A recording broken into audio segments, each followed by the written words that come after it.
Good afternoon, everyone. Welcome to another episode of Get to Know Them. I am so happy you're here. I've got an amazing guest. Lisa Hannam is joining me on the show today, and I'm going to introduce you to her in just a moment. But for those of you who may be watching Get to Know Them for the first time, my name is Monica Graves. I'm your host, and I actually host the show from Burlington, Ontario, inside of my jewelry studio. And I started this talk show over the pandemic and thought, I've always wanted to interview all of the interesting people that I've met along my path. And what better way to do it than to start a talk show and give them a platform to share their stories with you. So I hope for the next 45 minutes to an hour, you can hang out with us and be inspired by this conversation. And before we start the conversation, I do have a couple of show sponsors that I wanted to let you know about. So our first show sponsor has been with us since I first started, the amazing Brenda Badome, and I'm wearing her blouse today. I'm always wearing her clothes, and she is in Toronto, Ontario. Her website is brendabadome.com, and you can use the coupon code Get to Know Them for 20% off your order when you order from her. And my second show sponsor is scooters.ca in Mississauga, Ontario. Scooters Roller Palace is such a great place to go and enjoy some fun and play roller skating. I am there most Thursday evenings, so please come out. Thursday nights, they have lessons for adults as well, so be sure to check that out if it's been a while, and have a lesson. It's totally worth it. My next sponsor is Flourish and Basque.ca in Oakville, Ontario. And my friend Chantal has a beautiful assortment of alcohol-free beverages for you to choose from. And with Valentine's Day coming up, make sure to check out her lovely sparkling wines. They really are amazing, and you will not miss the alcohol. She's got a great assortment. You can also use the coupon code Get to Know Them with Flourish and Basque and receive 10% off your order. And last but not least, I do sponsor my own show. You can check out my website at glamjewels.com, GLAMJULZ.com. And we've got a wide variety of jewels. We've got a Valentine's sale coming up on Friday, so you want to stay tuned for that. But also, if you have a cause that you're passionate about and you are thinking you'd like to raise some money, talk to me, because we have a whole fundraising program that costs you zero and helps you to raise money for the causes you believe in. So just send me a DM or an email, whatever works, and I would love to help you out with that. So are you guys ready to meet Lisa? I'm going to read you her bio, and then we will bring her on screen. Meet Lisa Hannam. For Lisa, money isn't just about paychecks, belongings, savings, real estate, and investing. It's about all these things and so much more. With the goal to make MoneySense.ca accessible to Canadians at all levels of financial literacy, as the executive editor, Lisa has grown the editorial team with a record-breaking publishing cadence for the paywall-free site. She ensures that the journalism standards readers have come to expect from the award-winning publication are in every article that you read today.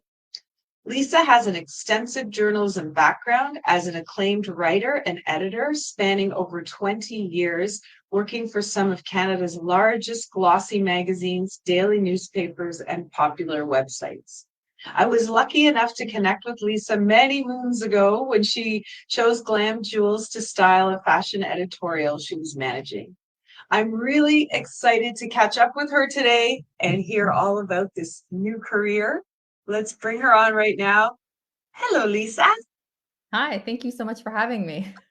Oh, I'm so excited to have you. This is great. And I love the sun shining behind you. We finally have sun. Oh my God. It's been Yeah, torture, eh? Like since November. no, for sure. It's a beautiful, beautiful April day, I like to say. Yeah, that's right. Exactly. You're thinking positive. I love it. So I'm going to start with the first question I ask all of my guests. And that is, what did little Lisa want to be when she grew up? I don't know that I had career aspirations as a child, but definitely as I got into high school, I remember just reading magazines and being like, it would be so cool if I could work in magazines. Wow, that's amazing. So did you excel in writing at school? Were you already? Um, I think that depends on who you ask.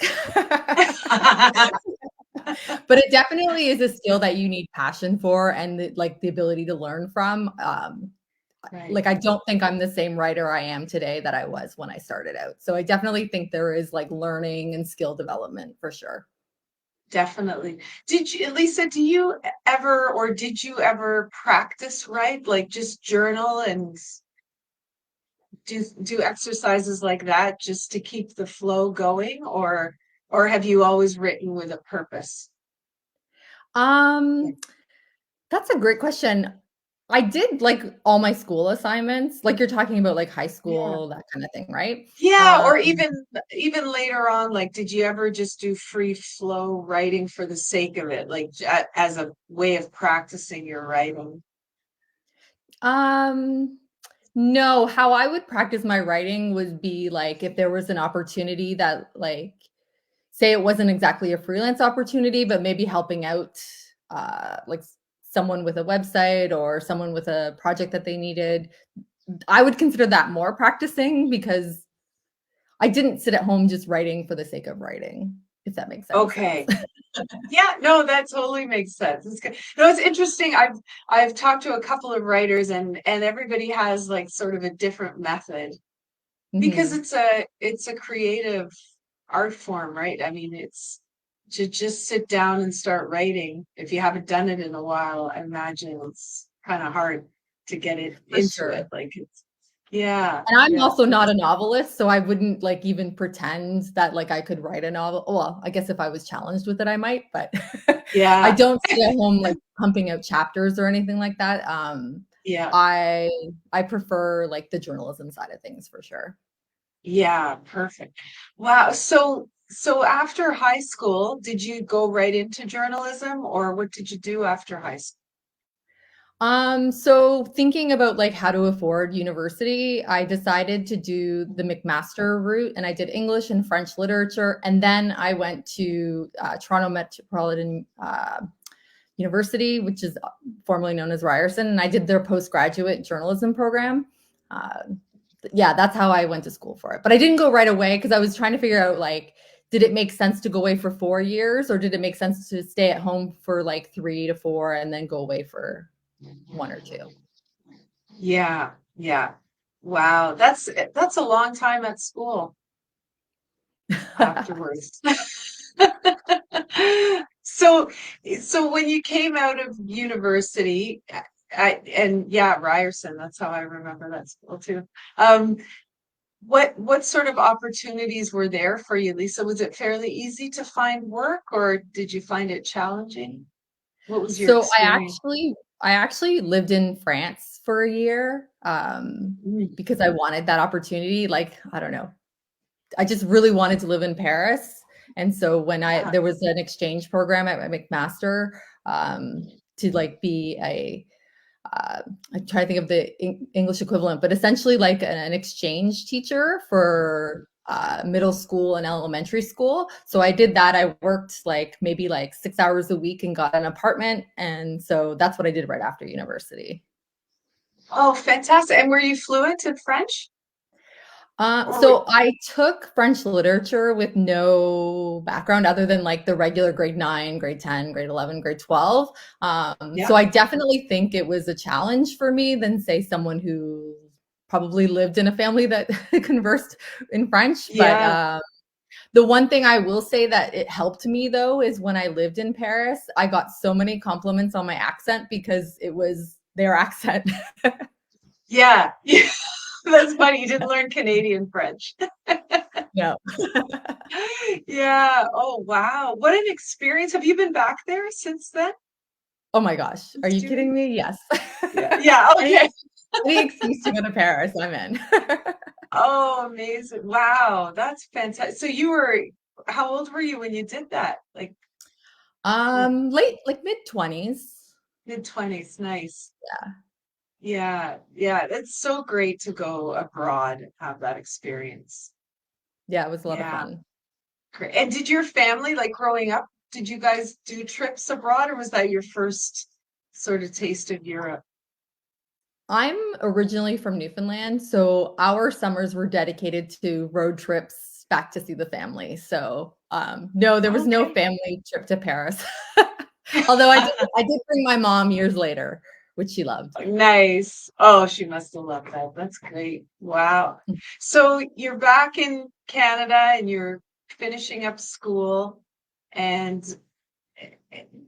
looking for work. So Paris was at the end of the school career, is that right? That was the It was sort of last sort of thing. between like TMU and McMaster. So then I Okay. came back, got into school, and then I was applying for jobs. I thought I may as well apply for full-time jobs, even just to get like the interview practice while I was applying for summer jobs. And it just turned Mhm. out that I got an editorial assistant position at a fitness magazine in Mississauga. I don't know if you know of the Muscle Mag, Oxygen franchise, or Yes. not franchise, but like publishing. Yeah. Yes. So that's Toscarino's husband, right? Yeah, exactly. Yeah, yeah. Wow. Okay, so you started there. That's great. It's so amazing. I mean, there were a lot of good opportunities for our generation. I think you're younger than me, but it's yeah, I think it's anyways, I love hearing about the career a lot of us how quickly we were able to get into career mode after school, whereas now it's takes, It's true. longer for kids. Did you do an internship at all when you were at school? No, I Working actually for a bypassed magazine? all that because I got into a full-time job before graduating. So, and I already had a degree, so I just took it. Yeah. Okay, great. And so how long did you stay there with those guys with the fitness? Um, I'm testing my memory now, but I believe Yeah. it's somewhere between 5 and 7 years, I think. Okay. Great. And then you stepped into fashion. No, then I went to No? Marketing Magazine. And while Okay. I was at Marketing Magazine, I had pitched a story to the local newspaper, the Hamilton Spectator. I can't even remember what it was about. Essentially, they said no to the story, but that they were looking for a columnist for their fashion pages and asked me if I wanted to try that while I was working at Marketing Magazine. So the fashion stuff was always on the side of my full-time job. Interesting. Okay. And that takes you right back to the magazines you were probably reading in high school. We had so many good fashion mags that we were all addicted to because we didn't have Instagram. That's so true. Yeah. Yeah. So you've done so many different facets, like the fitness and then the marketing and the fashion, and now with MoneySense. Mhm. Um, how do you find like switching over, Lisa, to all these different because they're so that they're very different from each other. Has that been tough, or do you look at was it like a challenge that was exciting, or Well, I think as a journalist, every time you write an article, like you're writing about something you don't fully know about, or like that's the whole point of like interviewing people and like reading up on the resources and everything. So I never ever felt like I was switching. Like I still feel like this is still my career in journalism. yeah? I know I had spoken to you earlier about service journalism, but every job I've had has an element of service journalism. So for those who don't know what service journalism is, it's when you read a story, whether it's in a newspaper or online or a magazine or whatever, and you clip it and you're like, oh, I need to remember to do this. That Yeah. is that's the service part of it. So it's the explaining of like how this information is relevant to you. It is giving you the how to's and really empowering the reader with the information so that they can take that information and do something with it, whether it's like uh, do a workout or even make some investments. So even though Right. it feels like a jump, I think from the outside, I'm not sure that it actually is. Okay, yeah, that's so interesting. And have you had feedback from readers over the years about things that you have written where it's really helped them? They've given you feedback, yeah? Can you Oh yeah, share all some the of that time. with us? Yeah, I think that's whenever I awesome. go to a conference, or if there's any sort of place where like you can meet a reader face to face, they will always tell you the one story that they've read. And like they won't know me by name. Do you know what I mean? Like I'm not Yeah, like what they remember. But they remember that piece of information that made an impact on them. great. Wow. And this so when we were speaking before and you were talking about service journalism, and I was like, oh, that sounds, I don't even know what that is. And it's great. And then I was on your website, and in 2023 you guys actually won an award for best service articles, which is really cool. So I love this idea that to me, that's where your passion lies, is to empower people through your writing and give them the tools and the resources. And that's what Money Sense is all about, to Exactly. empower Yeah. Canadians. And yeah, it's so great. So how did you connect with Money Sense? Actually, it was someone from their HR department who reached out to me because they were looking to hire a managing editor. And yeah, so they just asked me if I would come in for an interview. I know that's Wow. probably not what a lot of people want to hear. They want to know like what the what the words are in your resume and everything like that. But for Yeah. me, it was because of my background in digital journalism and understanding how to build an article so that the right audience reads it.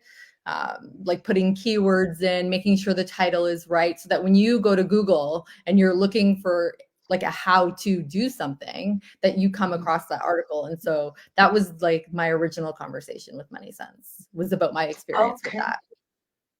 Fantastic. And did you gain that experience all through work experience? Because that's a whole other animal, Lisa. Like, I think anybody with a small business, that's what we struggle with. It's like, I post a necklace and I go to write something about it, and I'm thinking about keywords, and like, is anybody even going to see this? So did you actually just learn through the practice of doing it, or? Yeah, exactly. So Yeah. anytime I don't know a word, I have like, or an acronym, because I find nowadays it's all acronyms. I have like a notebook by my desk, and I'll write out what it is whenever I hear it. And so, yeah, picking up all those things on like CTRs and keywords and Mhm. PVs and all that stuff. So good. So how long have you been with Money Sense now? I was hired in August 2020. Okay, great. So yeah, this is still quite fresh. So how has the company changed since you've come on board in terms of their visibility online now? Like what are my KPIs? Yes, I want to know your KPIs. I'm ready to. This is a performance review. I don't know um, if you. No. We've definitely like increased the number of articles that we publish. I've been able to hire a team, so I have a solid team, experienced editors and journalists. We definitely do like the annual articles that people know from Money Sense, like best dividends, best robos, best ETFs, and all of that kind of stuff. But we do widen the scope of it by covering things like financial psychology. That's something that's new. We also do articles towards Gen Z and young millennials, because as you said when you pointed out about like just graduating from school, it's a tough time. So we've broadened our audience in that respect as well. Um, I hope I'm doing a good job.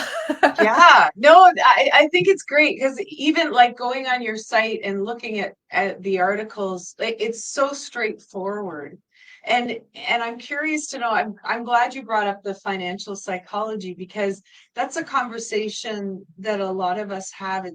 It's really cool. Like, I find like now in this time, like since the pandemic, there are so many things that are coming to the forefront that were kind of hidden before. Like even things like, I'll just give you an example, like weight loss. Like, we all thought we had to starve and deprive ourselves and exercise more to lose weight. And now the conversation is more around, no, that's wrong. We need to, feed our bodies healthy, nutritious food and find out what's going on inside that's making us grab a bag of chips at midnight when we're really just tired and we need to go to bed. Like, let's look at more, the psychology of what's happening so that we don't continue to sabotage our success. So to me, I was going to ask you about this with money.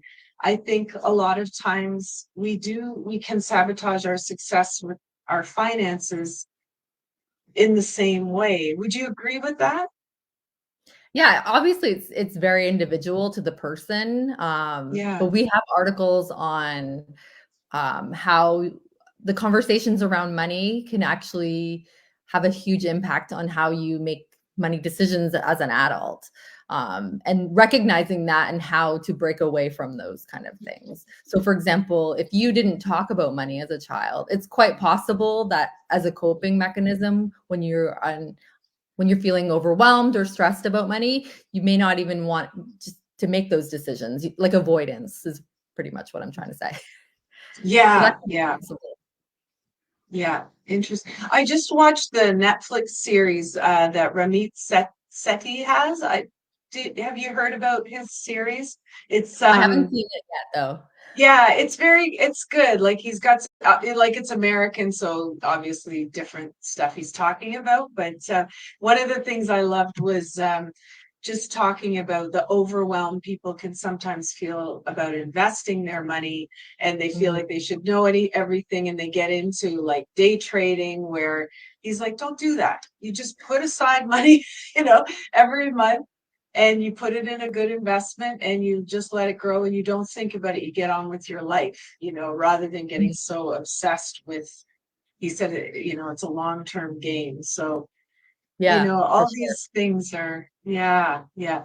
And the tools that you guys have on your site, really awesome as well. Like you've got right on the homepage the TFSA tool where Yes. you put in when the year you're born and how much you've already contributed and what you have left to contribute. So those are, with tax season coming up, I imagine those things are getting clicked quite a bit. Yeah, our The TFSA calculator is probably one of our most popular tools.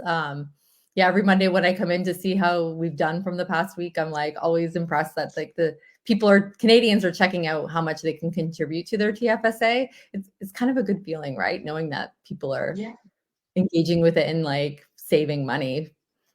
yeah, yeah, it's important. So good. So what are some of the things that you're trying to accomplish through MoneySense to to help Canadians with their financial literacy? Because, like we were talking about before, there's such a range, right? There are people who makes a lot of money, and then they don't know what to do with that money, or there are people who don't make a lot of money and they think, oh, I could never save, when in fact they can save. There's that whole theory about it really doesn't matter how much you make, it's how you use it.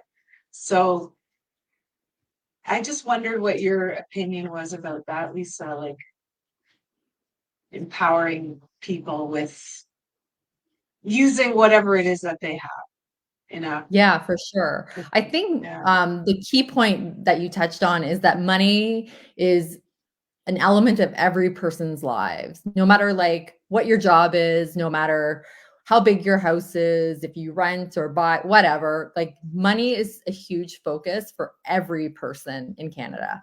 And so we come at covering financial we come at covering finances through that, understanding that no matter who you are, no matter what you do, every person makes financial decisions. And so we try to sort of clear the clutter of like what the headlines say.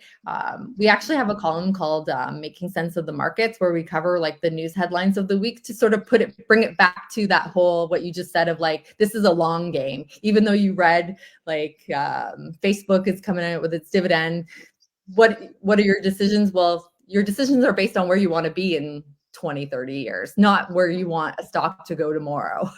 So Yeah. I've just lost myself in a little circle. Sorry. But yeah, so essentially what I want to say is like that we want readers to be able to make decisions based on what their financial goals are. And I actually have made it one of my goals is to remove any sort of emotional language from the articles, because so for you mentioned like weight loss as an example. So could you imagine reading an article that said, when you eat chocolate, don't you feel terrible about yourself? Like, you wouldn't read that. So why would Yeah. we do that with money, right? Like, do you feel overwhelmed or stupid when trying to figure out what to put in your TFSA? We wouldn't write that. So, but for some reason in finance, it seems a bit more tolerated, and it irks me. So whenever a writer files that kind of stuff, I always remove it, because I'm like, we're by creating content that way, we are actually inflicting emotions on something. Whereas if we remove it, they can just see what their goals are, what they need to do, and like the tactics to get there. Oh my God, I love that. Yeah, it's true. And there is a lot of there's a lot of shame around money too. People have grown up with hiding money, like, or seeing a parent hide money. Don't tell your dad or don't tell your mom I bought this, right? And then they grow up and they get married and they do the same thing, and they hide money from the spouse, and and then you have debt, and then you feel bad, and then you go into the bank and you got your head down, and like, It doesn't that's have to be such a that way. horrible cycle. Exactly. It doesn't have to be that way. And I think a lot of people, yeah, that's where some people end up. So when they come to a site like your site, well, yours is the ultimate site. It's so refreshing because you read these articles and you're like, oh, I totally understand this. I get this. Like, those emotions don't come into play because you're giving them the tools. Like, here you go. Well, and also like Here you have. if emotion is part of it, there's nothing MoneySense can do to like remove or add it. All we can do is come at it from a neutral perspective of, this is what information you need to make those decisions. Yeah, great. Do you ever share success stories about people with their money, or have you had people tell you about experiences they've had by following those sites? So we haven't published articles on it because, as you said, people don't like talking about how much money they have publicly. Yeah, Um, but yeah. anecdotally, yes. So whenever I meet like a reader, and it comes up in funny places, like it'll be on like a meeting where, or I'm talking to someone in another department or at another company, and they'll be like, I love MoneySense. When I first came to Canada, I read it because it told me how to set myself up or save for retirement or how to negotiate a higher salary and that kind of stuff. And also, and just for Canadians in general. So if you're looking up how much capital gains will I pay on something, you just Google that and like you'll find MoneySense. Okay, great. And how, like, when you look at your readers, are the majority of them new Canadians, or like who's kind of accessing your information the most? Can you tell? So yeah, so I Yeah. know typically for a brand, you probably don't want to say my audience or my demographic is everyone. But because we are so niche in that we specifically talk about finances, we actually do have content for everyone from 20 to like 65 and over. So because our topic is so niche, it's not like we are essentially trying to be an everything for everyone brand, because we're only talking about personal finance. But we do have a large demographic from 18 to 34. That's our largest demographic, but we have an incredibly engaged 55 plus because of questions around retirement.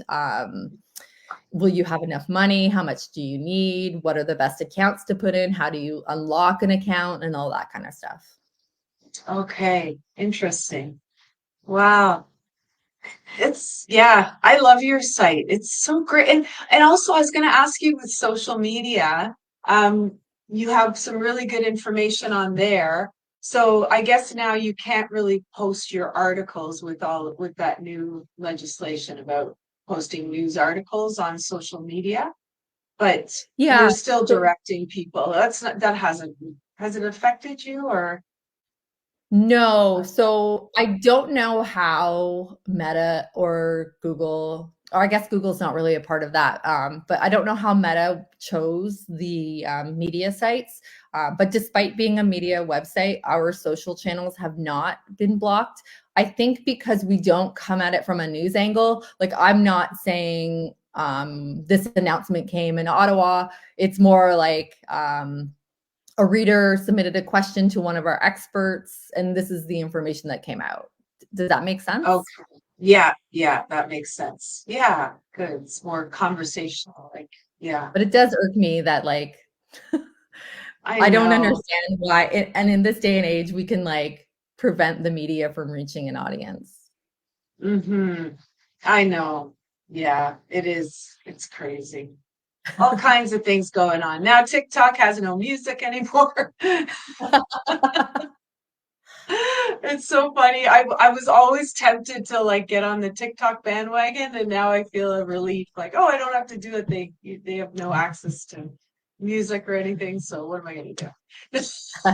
Can't do any fancy dance moves. No. So Lisa, what's a typical day like for you? Um, I don't know. It's not very glamorous. I think when you hear editor, people think of all these cool things that you do. If I were to give you an image, I would say it's like an accountant with words. Like I am reading, I'm editing, I am creating visual assets, I'm having meetings with my team, my external teams, meeting with advertising partners. Reading obviously is a huge part of it as well. A good chunk of my day I spend reading other news sites and just what's going on in the world as well. Yeah. So lots of research. Yeah. Good. But you're waking up happy every morning and you're doing what you love. Definitely. I hope Yeah. you are too. Yeah. Yes. Yeah. Yeah. We're really lucky that way, just to be able to do that and to be in a work environment where we can be creative. It's such a gift, really. Definitely. Yeah, we're very lucky.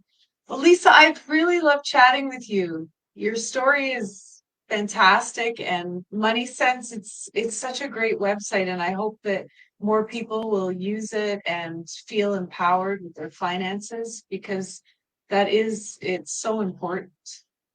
We can't put our heads in the sand and everybody can do it, right? For It's just sure, for like what sure. you do. Oh, You research, you get the information. Yeah, go ahead. I was just gonna say, I don't know if you know this, but MoneySense turns 25 years this year. So it Oh is yeah. quite a feat to last in media for 25 years as a magazine. So we're very, very proud. Yeah. So at what point did Money Sense move over to digital? Can you still buy a physical copy of it? Or is it No, only digital I now? believe Okay. the last issue was on newsstands in 2016. Okay. That must have been quite a transition for them. I know you weren't with them then, but Yeah. yeah, yeah. We God. still get Yeah, that's letters from readers saying they wish the magazine was still published. I for do too. sure. Yeah, exactly. I know. It's nice to have something in your hands. Yeah, that's great. 25 years, and you've had two awards in the last 2 years. Yes. So, yeah, yeah, it's really, really great. I'm just reviewing my questions again to make sure if I didn't miss anything. Yeah. One thing I was going to ask you to go back to your fashion years. I was just curious personally. Did you ever meet anybody that you were like, oh my God, I can't believe I'm meeting this person? Like anyone in the fashion industry that really blew you away? Or it doesn't have to be a starstruck story. It could be anything. To be honest, it wasn't so much when I wrote about fashion because that was more local. But when I worked as a health editor, I was able to meet a lot of celebrities and be like actually travel quite a bit for work as well. Like I've been to LA, New York, just to do different interviews. And so that was a lot of fun. I can't think of a single person because I feel like every person I've interviewed, maybe it's the service journalism editor or service journalist in my head is like, what information can I take from them? But I have like little tips that I've taken from every person that I've interviewed and like applied to my own life. Okay. Very cool. Yeah. And you don't keep a journal, Lisa? No, I'm a Yeah. terrible, I'm a Oh, terrible journalist, I guess. you know what's so funny? So I had on the show a few weeks ago, Gord Depp, the lead singer of the Spoons, Yep. and he wrote a book about the Spoons and about, the everything from his perspective. But one thing he said, the amazing thing about human beings is that we all have a story, and that story needs to be written down. And I challenge anybody and everybody to write a book about their life. And I was like, yeah, that's true. And you, like, there's so much here with going to Paris and, the experiences that you've had it's quite amazing. So It's maybe, funny because I maybe actually like other people's stories better than my own. I know. I think that's the case with everybody. It's like we were talking about, like hearing your voice in a playback of an interview. It's like, no, I don't want to. I don't want to hear my own voice. I don't want to read my own story. But no, there's some real gems in there. So maybe I'll write your story. You could write mine. Sounds good to me. We could trade. Yeah, I always admire like these people that get up at 5 o'clock in the morning and they do like 1 hour of writing if they're going to write a book or something, and then they put it away and come back to it the next day. Yeah, so yeah, it's just chipping away at something. But Lisa, I would buy your book. I think you should write one. Can you write it too? No, just kidding. Yeah, I do have a portfolio of all my writing. So that's not to say that I don't like keep things, but yeah, I just find I would rather write an article about something than say my thoughts and feelings or or like yeah, document yeah, my day or I don't know. yeah. We're all built differently, Yeah. right? So that's just how Yeah, I'm we are built. totally. Yeah, exactly. And that's one of the keys to life is when you know how you're built and what motivates you. And yeah, that's when you find what you're supposed to be doing. So, okay, so I'll write the book about you. Okay, sounds good. I'll do the investigative journalism. Thanks so much, Lisa. I hope you have an amazing rest of your day. I'm going to put you in the virtual green room and say goodbye to our guests. And I really appreciate you coming on today. It's awesome. Thank you And so much. great timing for tax season. Thank you guys so much for tuning in. Go check out moneysense.ca and read their articles, do their um, get onto all their different tools, and feel financially empowered. We all deserve to feel that way.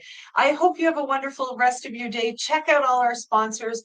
BrendaBadome.com for great clothing, scooters.ca for roller skating, flourishandbask.ca for amazing alcohol-free beverages, and my website, glamjewels.com, to get yourself something sparkly and beautiful. And speaking of that, keep on showing the world your sparkle. I can't wait to see you back here next week. Have a great rest of your day.